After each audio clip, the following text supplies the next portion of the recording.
Estenda suas mãos para cá. Deus, eu quero te agradecer por essa oportunidade, pela vida do teu servo, pela vida do teu ungido, ó Deus, que estará trazendo, ó Deus amado, essa reflexão da tua palavra, que ela alcance o nosso coração.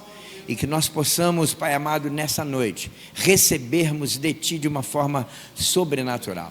Que os nossos corações estejam abertos como uma terra fértil, para receber essa boa semente, que alcançará a nossa vida e a transformará para a honra e glória do Teu nome. Assim nós oramos, em nome de Jesus. Amém.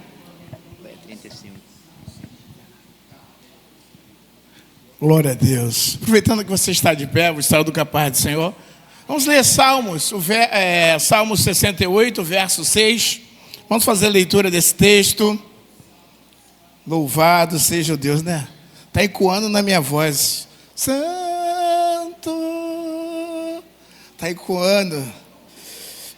Fico imaginando os anjos nesse lugar, dizendo: Santo. Oh, aleluia, que presença gloriosa. Ele declarando o Senhor, que é santo, santo, santo. Podemos ler? 1, 2, 3.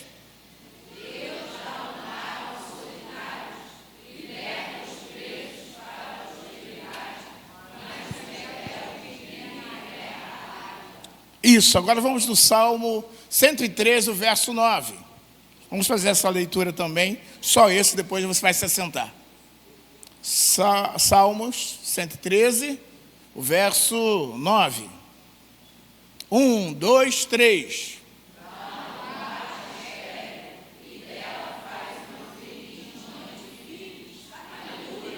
Aplauda o Senhor pela sua palavra. Aleluia. Tome assento em nome de Jesus, mas diga: Santo, Santo, Santo é o Senhor dos exércitos. Você pode declarar comigo de novo? Santo.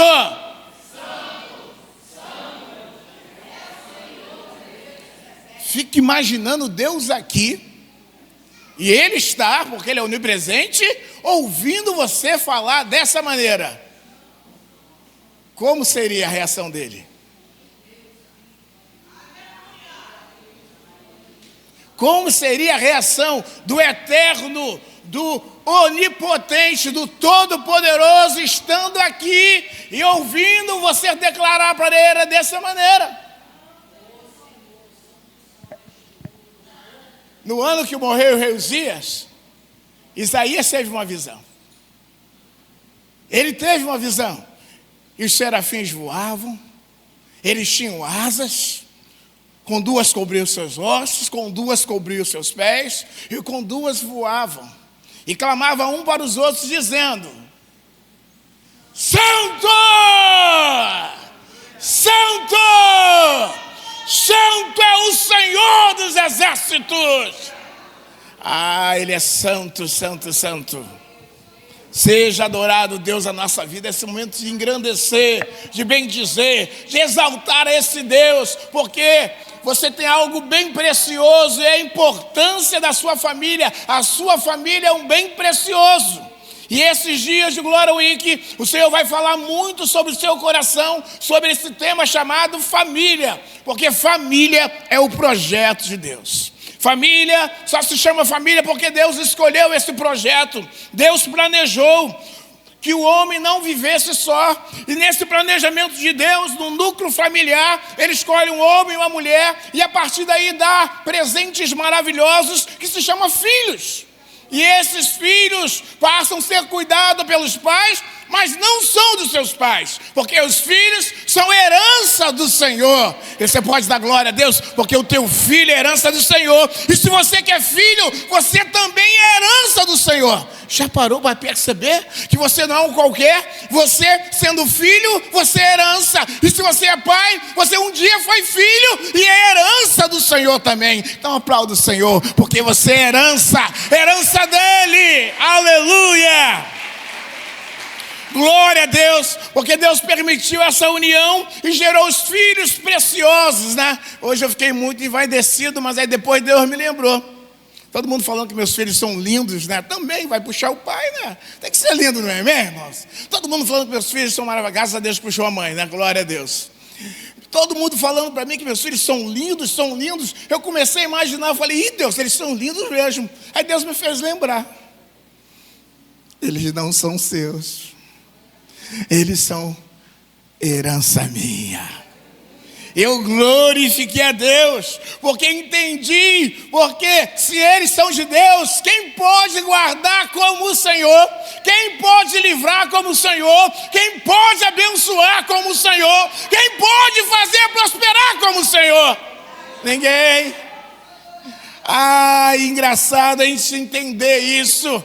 E às vezes passam desapercebidos. Queridos, Deus está sonhando com a família. E na ótica celestial, a família é muito importante, ou melhor dizendo, de suma importância. Por quê? Porque Deus planejou, Deus projetou, Deus escolheu. Então, nós devemos já estar atentos, porque nós vemos hoje na sociedade uma ideologia dizendo que a família é uma instituição que está ultrapassada, inadequada, antiquada aos nossos tempos, mas toda essa falácia é maligna, porque o propósito de Deus para a família não mudou. Diga para você mesmo, o propósito de Deus para a minha família não mudou. Anota isso aí, irmãos. Anota isso aí. Aplauda o Senhor, aplauda ele. Eita! Glória a Deus. Deus não mudou o projeto sobre a tua família, sobre a tua casa, sobre os teus filhos. Infelizmente, ainda que essa sociedade corrompida, colocando os valores, invertendo os valores, né, para a sociedade, o que era para nós, o que era errado passa a ser certo, mas nós continuamos firmes ainda, crendo nos valores celestiais, porque são inegociáveis.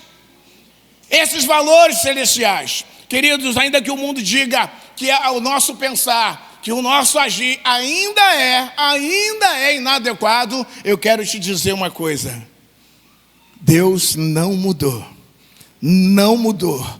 Não mudou. As famílias bíblicas ainda são irrevogáveis os princípios que o Senhor deixou nas Sagradas Escrituras para nós, ou na cultura judaica cristã. Esses princípios são reais, verdadeiros e para nós autênticos. E não podemos deixar que essa sociedade maligna, corrupta, tente diminuir aquele projeto inicial de Deus que Ele projetou para a família. Glória a Deus. E quando eu olho e vejo Deus trabalhando nesse projeto que se chama família, eu vejo Ele mudando a história, mudando o curso, transformando vidas e transformando histórias. A família é um projeto de Deus, ele continua válido para os dias atuais. Repita isso: a família é um projeto de Deus e ela continua sendo válida nos dias atuais. Nos dias atuais. Vai passar o céu, vai passar a terra, mas a palavra do Senhor permanece para sempre. Creia nisso. Pode passar o céu, e ai daquele que tentar tirar um tio ou uma vírgula, ai daquele, porque o Senhor não vai ter por inocente. Entendemos quando essa palavra, ela é viva, eficaz, ela é mais penetrante do que espada alguma de 2 gumes, que ela penetra lá, na divisão da alma, e ela começa a trazer, esclarecer, nos mostrar, nos nortear, mostrando aquilo que nós precisamos fazer e devemos fazer. E quando olhamos e falamos assim: não, a minha família é importante. A minha família não é qualquer coisa. A sua família não é qualquer coisa. Talvez você possa dizer: por que eu nasci nessa família? Eu quero dizer, Deus tem propósito nisso. Deus te escolheu para isso. Não foi à toa, não foi por acaso, não foi simplesmente que aconteceu. Não, Deus tem propósito nisso. Diga para você mesmo: Deus tem propósito de você ter nascido nessa família. Glória a Deus, glória a Deus. Mas existe algo muito ruim, irmãos, quando falamos de família.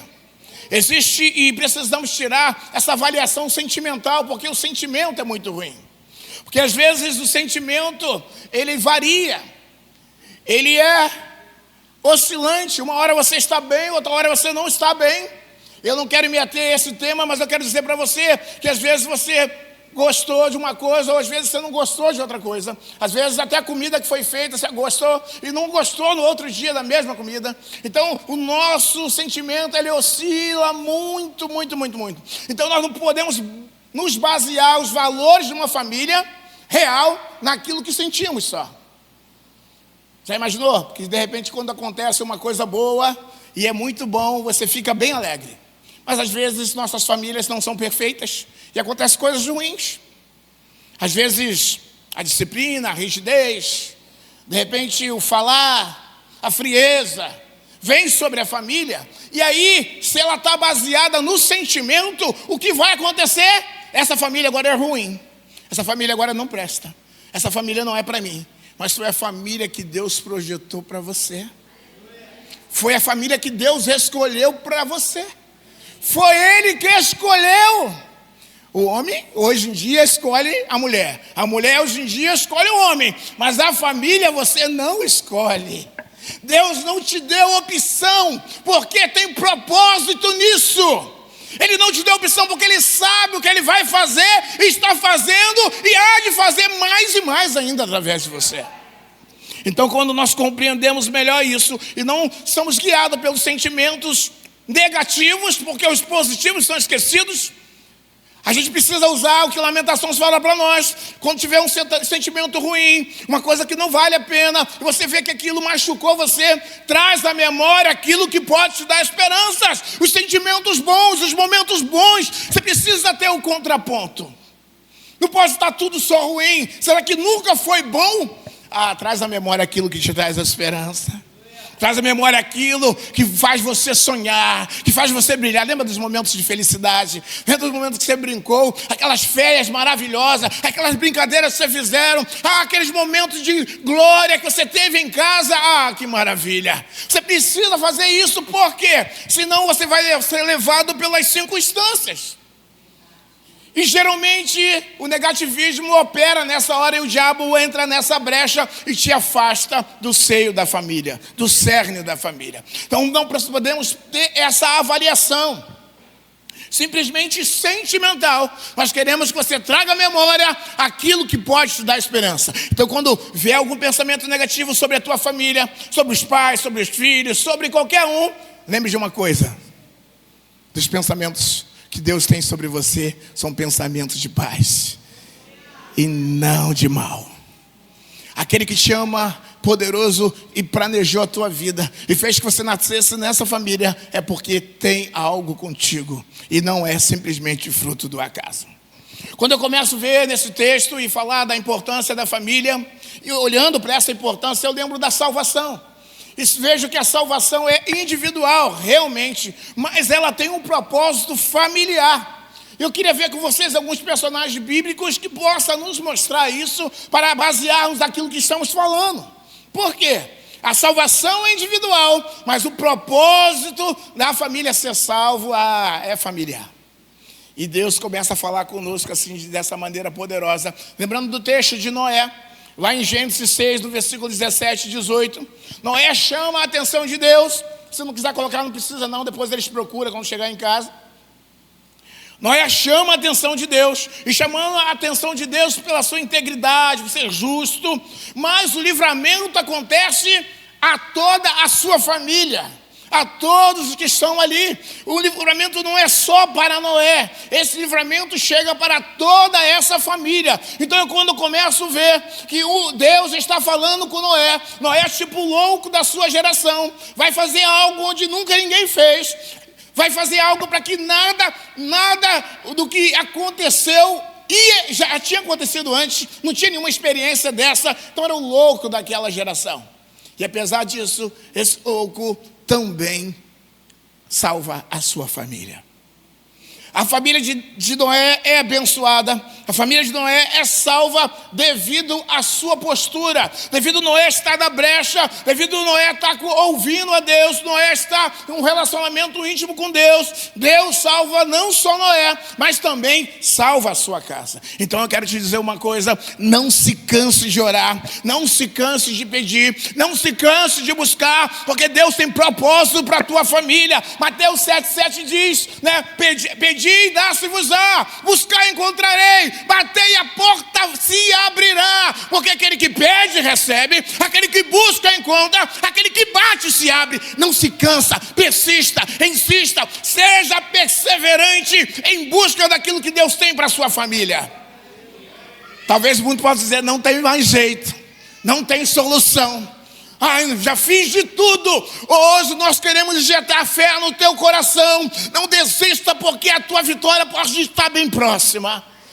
Imagina que pode ser hoje. Pode ser hoje o dia da transformação, o dia da libertação, o dia da cura. Pode ser hoje o dia da libertação dos vícios, o dia da salvação. Pode ser hoje. Que será, Deus, que possa ser hoje, alcançando a vida de todos. Noé, crendo contra toda a adversidade, toda essa situação, ele acreditou num Deus e na sua palavra. Quantos acreditam nesse Deus e na sua palavra? Então diga glória a Deus. Aplauda ele, então, aplauda ele, aplauda ele.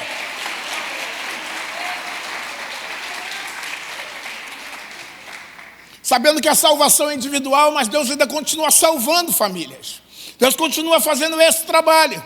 E eu lembro um homem chamado Abraão, que antes era Abrão, né? E agora se torna Abraão. Quando Deus chama Abraão, ele faz a ele uma aliança, e nessa aliança estava um tratado, não era um tratado individual, não era um tratado só para um indivíduo chamado Abraão. Esse tratado ia se estender em Gênesis 12, do versículo 1 a 3. Esse tratado ele se estende: em ti serão benditas todas as famílias da terra. Opa, todas as famílias? Então Deus tem um trabalho, Deus tem um propósito, Deus tem algo para Abraão, mas a partir de Abraão, a partir da família dele, esse projeto é estendido a todas as famílias da terra. Então talvez isso que Deus está fazendo contigo possa se estender para mais e mais famílias, porque Deus tem um negócio contigo. Deus tem um negócio contigo. Não é à toa que Ele te trouxe aqui nessa noite. Então Abraão entende isso. Observe agora o Senhor falando para Abraão: vou multiplicar a tua família, vai ser como os grãos da terra. Olha para a estrela, olha para o grão da terra. Você conhece toda essa história, por isso que estou indo um pouquinho rápido. E quando você olha isso aqui, Abraão olha para aquilo e fala assim: então tá bom, propósito meu tá bom, a minha família vai ser grande. Mas Deus falou: não, é muito mais do que isso. Não está fechado só na tua família. A bênção vai ser maior ainda, porque em ti todas as famílias da terra serão benditas. Começa a olhar para a tua, lembra para a tua vizinhança, olha para o teu lugar de trabalho, olha para onde você passa. Em ti todos esses podem ser benditos, porque a salvação chegou até Abraão, e a partir de Abraão veio o nosso Salvador, e a partir dali Deus começou a trabalhar. Mas isso a gente vai deixar você para fazer o curso bíblico do nosso CTM ano que vem. Observe então, irmãos, que como Deus começa a tratar com Abraão, mas Deus tem um plano já para a família dele. Deus trata com Abraão: Abraão, sai da tua terra, da tua parentela. Opa, agora eu quero algo para você.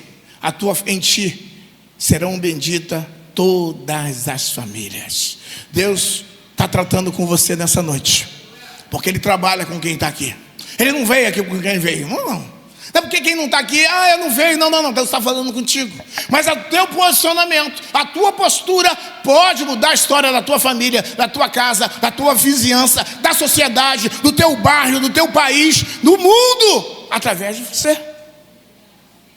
O homem chamado Abraão mudou a história da humanidade, porque a partir dele veio o Salvador, que transformou, que mudou. Deus tem planos para a tua família. Anota aí. Deus tem planos para a tua família. Deus tem planos para os teus filhos. Deus tem plano para o cônjuge. Deus tem planos para todos a tua parentela. Deus tem planos, queridos. Eu não sei se você já sonhou assim, não sei se você já orou assim, mas eu quero dizer, ore, porque Deus não é homem para que minta, nem filho do homem para que se arrependa. Diria o Senhor e não faria? Ou falaria e não confirmaria a sua palavra? Deus está fazendo. Vejo Deus também fazendo na vida de Ló, sobrinho de Abraão. Ló está lá em Sodoma e Gomorra, aquela cidade vai ser destruída. Tem alguém orando por ele, tem alguém intercedendo por ele, chamado Abraão, seu tio. E aí Deus vai lá e preserva esse homem chamado Ló. Mas Deus tira só Ló? Não. Deus tira toda a casa de Ló. Até os futuros genros, Deus ia fazer isso se eles quisessem. Mas Deus também não vai e não bota a faca no peito de ninguém. Nós temos escolhas. E Ló ouve Deus, se prepara e sai com as suas filhas e sua mulher daquela cidade. E quando ele sai, tudo sendo salvo, vem derramando sobre aquela cidade toda a destruição que você já conhece. E aí, Deus faz o quê? Salva todo mundo. Sim? Não. Quase todo mundo. Porque a mulher não quis, não obedeceu. Olhou para trás e virou estátua de sal. Mas todos quantos quiseram, receberam a salvação. Todos quanto obedeceram a Deus, todos quanto abriram mão da sua vida em Sodoma e Gomorra, receberam a salvação. Então é necessário abrir mão, ter renúncia da vida de Sodoma e de Gomorra para ter a salvação. Ló entende isso, Ló traz as suas filhas, a sua mulher não entende isso e perde a sua vida. E Deus começa agora a falar para Ló: Ló, eu estou cuidando de você, eu estou cuidando da tua casa. Continua firme, persevera, não desiste não, Ló. Não desiste não, tem pessoas que se esperam em você, tem pessoas que acreditam em você, tem pessoas que vão conduzir você. E Ló é tirado da cidade por anjos. E se necessário for, Deus vai enviar anjo para essa peleja, para essa luta. Eu quero lembrar você, quantas vezes eu via minha mãe ajoelhada, de madrugada, e meus irmãos lá nos bailes funks da vida, e minha mãe intercedendo, e daqui a pouco meus irmãos chegavam. Tem muitos exemplos aqui, né, Cacina? E daqui a pouco eles chegavam. E às vezes tinham livramentos de morte, porque tinha alguém orando. Quantas vezes minha mãe me acordava para orar junto com ela, pelos meus irmãos. Poxa, 3 horas da manhã, que horário não é para acordar? Me acordava e eu falei: mãe, vamos dormir? Não, vamos orar. E a gente orava, intercedia, e Deus dava livramento. E o Senhor enviava os seus anjos para que possa proteger. Porque tinha um povo que clamava, um povo que orava, um povo que intercedia. Então não canse de orar, não canse de interceder, não canse de buscar o Senhor pelos seus que ainda estão fora do aprisco, porque estão ainda, porque tem propósito na vida deles, amém? Glória a Deus. E quando Deus faz isso, Ele começa a trabalhar, e às vezes nós falamos: poxa, mas Deus não está no controle. Deus está no controle, Deus nunca perde o controle.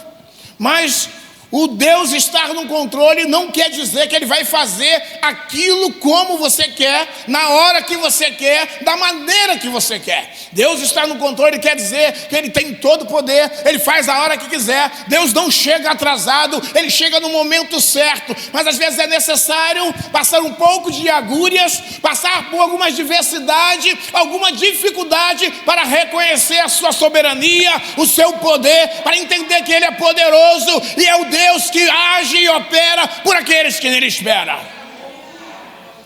Deus está no controle, querido. Mas eu estou passando na prova, pastor. Glória a Deus, Deus ainda está no controle. Mas eu já passei por, graças a Deus, Deus ainda está no controle. Em nenhuma maneira Ele perde o seu controle. A Bíblia também vai nos falar sobre um homem chamado Obed-Edom, em que os irmãos conhecem a história. Davi está levando a arca, e ali acontece algo bem drástico, e essa arca tem que ficar por ali na casa de Obed-Edom. E Obed-Edom recebe essa arca. A arca significava a presença do Deus Altíssimo. A arca significava algo mais sagrado que havia em Israel. E quando eles levam para a casa de Obed-Edom, acontece algo extraordinário. Acontece algo fantástico.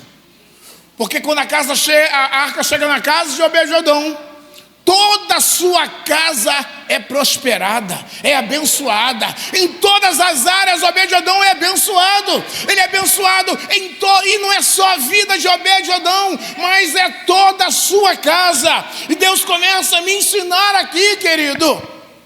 Quando a arca chegar, a arca precisa chegar.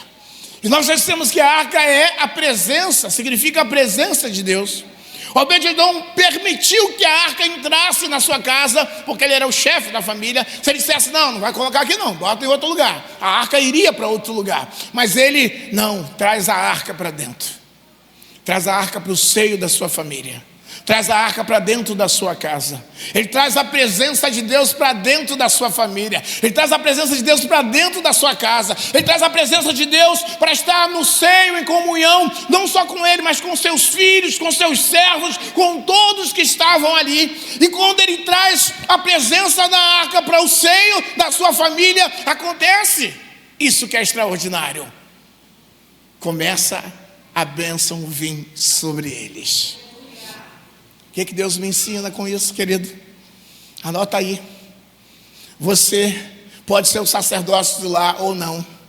Você precisa trazer a presença para dentro da sua casa. E como você traz a presença para dentro da tua casa, é tendo uma vida de comunhão, de intimidade, de oração, de jejum, de devocional, de busca, de obediência. Você está trazendo a presença. E não importa se esse que está a ser alcançado não está, a bênção do Senhor vai chegar até ele. Calma aí, porque você vai estar orando. Vai estar orando. Imagina essa caneca que quando a gente começa a encher ela começa a transbordar, não é? E quando ela começa a transbordar, ela começa a tomar todo o ambiente que está do lado. A presença de Deus é assim também. Quando você está cheio da presença de Deus, você começa a contagiar quem está perto. Você vai contagiando e Deus vai operando, vai trabalhando, porque quem convence é o Senhor da justiça e do juízo. E você vai buscando e vai orando e não vai parando, e o Senhor vai estando contigo e Deus vai fazer a obra. Não vai ter mal que dure. Na minha época tinha um corinho que cantava assim: aonde Deus está, o mal tem que sair. Então, quando Jesus chega, o mal tem que sair. Ele não vai conseguir. Ele não vai ficar na sua casa, no seio da sua família. Porque quem está contigo? É o Jeová Todo-Poderoso. Mas já disseram que não tem mais jeito. Já disseram que não tem. Mas tem sim, tem sim, tem sim. Porque a bênção estará sobre a tua casa, sobre a tua família, através de você. Glória a Jesus. Eu não sei se vai ser 3 meses, mas se eu fosse você, Senhor, fica toda a vida. Fica, Jesus, fica toda a vida. Pede ele para ficar. Fica, Jesus, mais um pouquinho. Não vá, Senhor, onde eu lhe falar. Chama ele para ficar. Chama ele para ficar. Chama ele para ficar. Porque é necessário, como sacerdote, você também como sacerdote de lá. Mas é só o homem, pastor. Não, a mulher pode fazer isso também. A mulher pode fazer isso. Também o filho pode fazer isso também. O filho pode chamar o pai e a mãe para orar. A filha pode chamar o pai e a mãe para orar. Quando tiver a visão espiritual clara, quando tiver uma visão espiritual que está vendo, que está tendo ali uma guerra espiritual. Opa, peraí, isso aqui não está normal não. E meu pai e minha mãe não estão bem não, isso não é normal não. E tem alguma coisa errada aí, peraí, vamos orar. Duvido que tenha um pai ou uma mãe aqui, que um filho chamar para orar, que ele não para na hora, a mesma coisa, que dobra o joelho e começa a orar. Duvido. Por quê? Porque entende o valor disso. Traz a presença com culto doméstico. Traz a presença com orações contínuas. Traz a presença buscando a leitura, estudo, devocionais. Você tem toda a ferramenta aqui preparada para você usar. É só usar. Não quero fazer esse devocional. Não, tem mais de 5 para trás aqui a gente está. O teu aplicativo que você pode pegar e pode fazer. Deus está fazendo isso. Deus está trabalhando, querido, em nossas vidas. Então é necessário trazer a presença. Traga a presença de Deus para dentro da tua casa. Anota isso aí, ó. Traga a presença de Deus para dentro da tua casa. Primeiro ela tem que estar dentro de você. Depois dentro para a tua casa. Depois que estiver dentro da tua casa, vai estar dentro da tua família. E a bênção do Senhor, que não acrescenta dores, vai vir sobre todos, sobre tudo, porque o nome do Senhor vai ser glorificado. Amém? A Bíblia também nos fala sobre um outro homem que eu quero falar, e é já no Novo Testamento. Irmão, é trem bala, né? Nosso horário hoje é trem bala, não se preocupa não. Depois você vê de novo lá no YouTube. Pode ver lá no YouTube lá, para poder pegar. Não, tá bom ainda. Tem ainda. Não bebi tudo não, obrigado. Fala sobre um homem chamado Cornélio. E você deve conhecer isso em Atos 11, versículo 14, e Atos 16, o versículo 30. Esse Cornélio era um centurião romano. Ele não era judeu. A bênção não estava preparada para ele. A bênção era por judeus. Mas Cornélio, ele recebe a visita de Pedro. E eu vou contar essa história bem rápido. A visita de Pedro, e quando chega lá, Pedro tem uma visão, Cornélio tem uma visão. Deus fala com ele. Por ser um homem piedoso, Cornélio, buscando a Deus, ele estava querendo conhecer esse Salvador. E Pedro chega na casa lá de Cornélio e começa a pregar. E ali a Bíblia nos fala que toda a casa se converte ao Senhor. Não está dizendo que Pedro teve uma pregação tão eloquente, se era vivarista ou se era um reformado. Está dizendo que ele pregou a palavra de Deus. E talvez você possa dizer agora, aonde Pedro chegou, foi manifestado a graça da salvação. E Deus está te chamando agora a essa responsabilidade, para que aonde você chegue, seja manifestado a graça da salvação.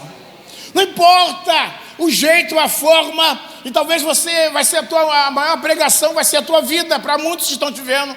A tua maior pregação não vai ser nem você falar, vai ser olhar para você e ver. Mas esse evangelho transforma, esse evangelho restaura, esse evangelho traz cura, esse evangelho traz libertação, esse evangelho ainda traz salvação.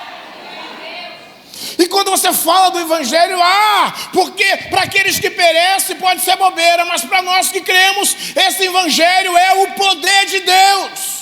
É o poder de Deus, então eu preciso estar aqui. E Pedro começa a falar da palavra, e acontece aquela grande reboliço na família. Toda aquela família é salva pela pregação da palavra. Eu quero te dizer, Deus quer te usar assim também esses dias. Quer que você chegue em lares que você chega, e a tua palavra sai ali com templitez, e o Espírito Santo te use para instrumento do nome do Senhor. Glorifique a Deus. Mais uma coisa mais importante, não adianta as suas palavras se sua vida não condizer com elas. Vai ser testemunho. Não adianta eu pregar essa palavra se minha vida não condizer com essa palavra. Cornélio tem a vida transformada. Era um centurião romano. Era um homem bem piedoso, era gentil, não era romano, não era gentil, queria dizer que não era da Judéia, né? Não era judeus. Mas ali Deus o alcança, porque a salvação, ela é individual, mas ela tem um propósito familiar. E aí Jesus estende esse propósito familiar para todos agora. Agora a salvação não é mais só dos judeus, a salvação agora também tem para os gentios, porque Jesus veio para os seus e os seus não receberam. E ali foi estendo a sua geração. Então essa salvação não é só para um povo específico, essa salvação não é só para quem está aqui na igreja, essa salvação é para quem está lá fora, para quem está perdido, ou aquelas ovelhas que estão desgarradas do aprisco. Essa salvação é para todos que creem em Jesus Cristo. Todos. Só que não adianta só crer. Porque se não tiver a transformação, se não tiver a nova vida, se Cristo não estiver vivendo a vida dele, essa vida não valerá de nada. Nós vamos dizer, tem muitos famosos aí que dizem que são cristãos, mas as vidas não são transformadas.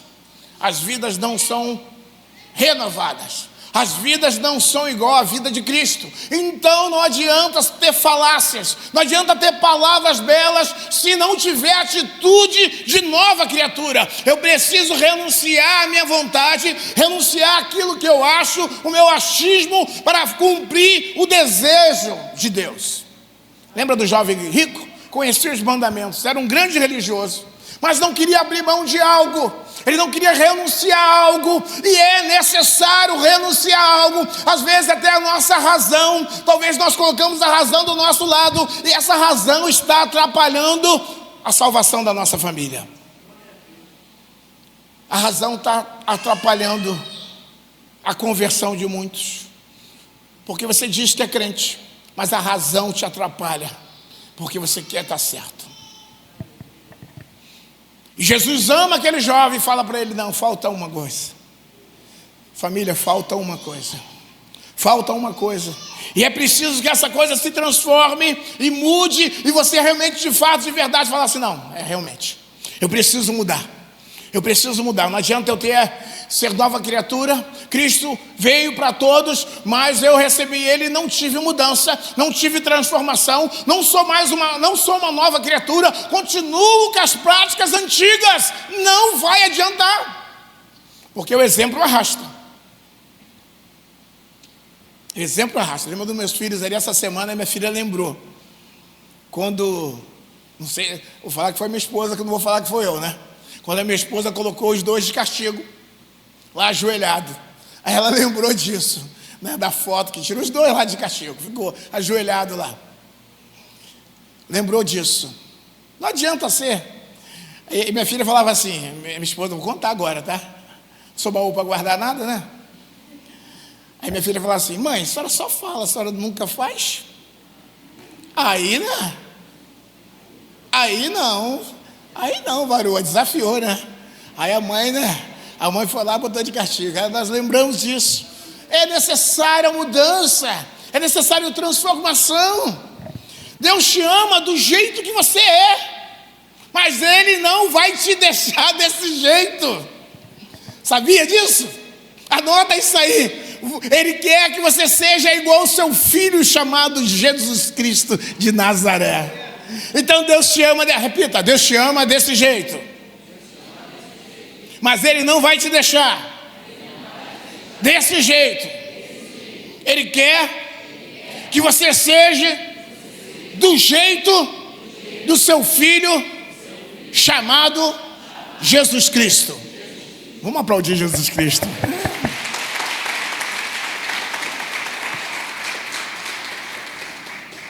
Queridos, há uma evidente relação entre as bênçãos divinas e as famílias, é claro isso.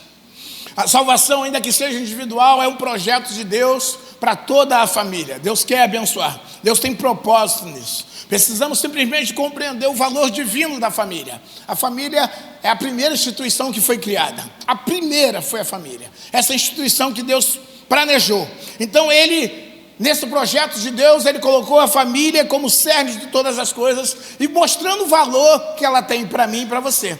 No plano de Deus, a família é tão abençoada como abençoadora, como nós já vimos na questão de Abraão.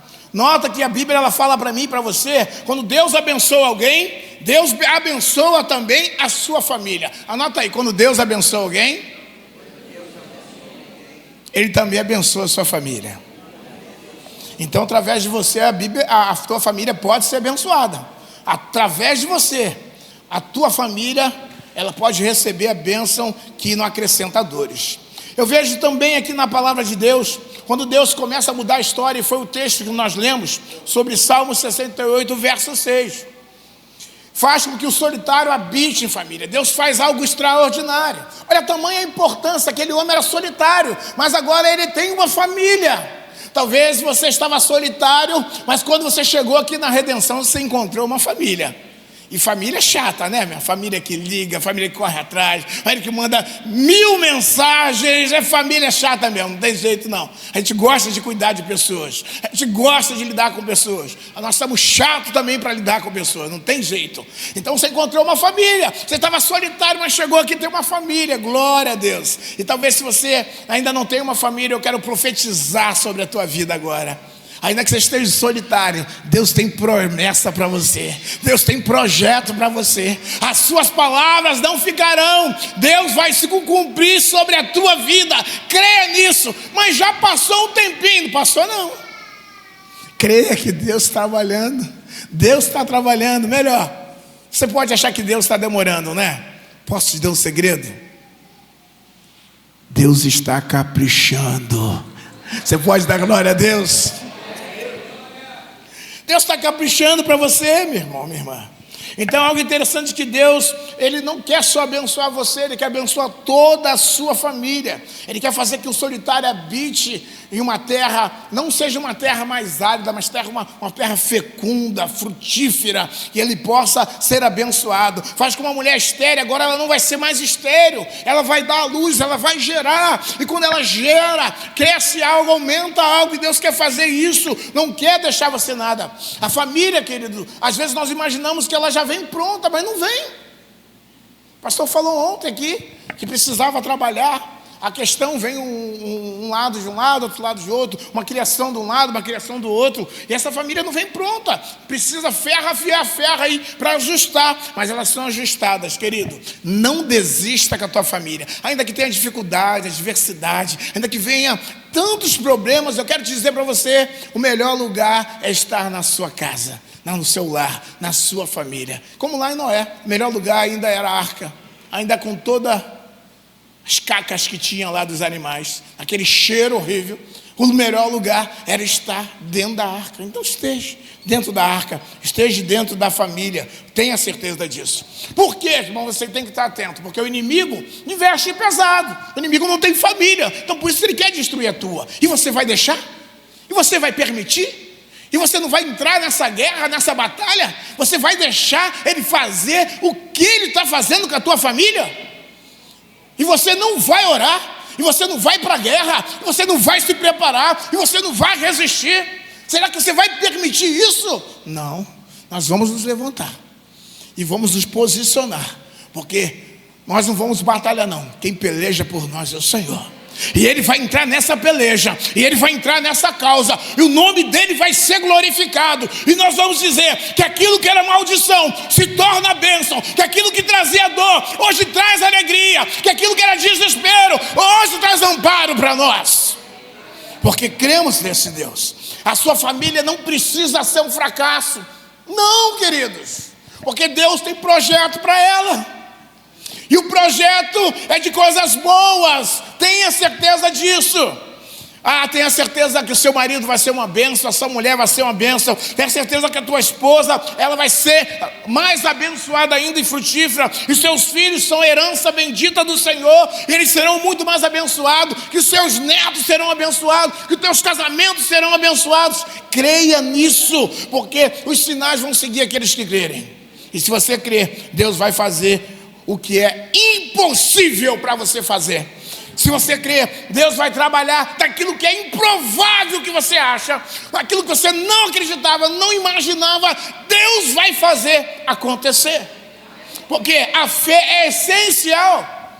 Você precisa crer que aquele que se aproxima de Deus tem que crer que Ele é abençoador. E quantos creem que Ele é abençoador? Você crê nisso? Então Deus está trabalhando por você. Deus está trabalhando pela tua família, pela tua casa. Não está nada perdido, não. Vamos crer. Começa hoje, essa semana, e nós cremos que até o final da semana Deus vai fazer coisas extraordinárias na tua vida. Se você crer, dá um glória a Deus aí. Aplauda o Senhor.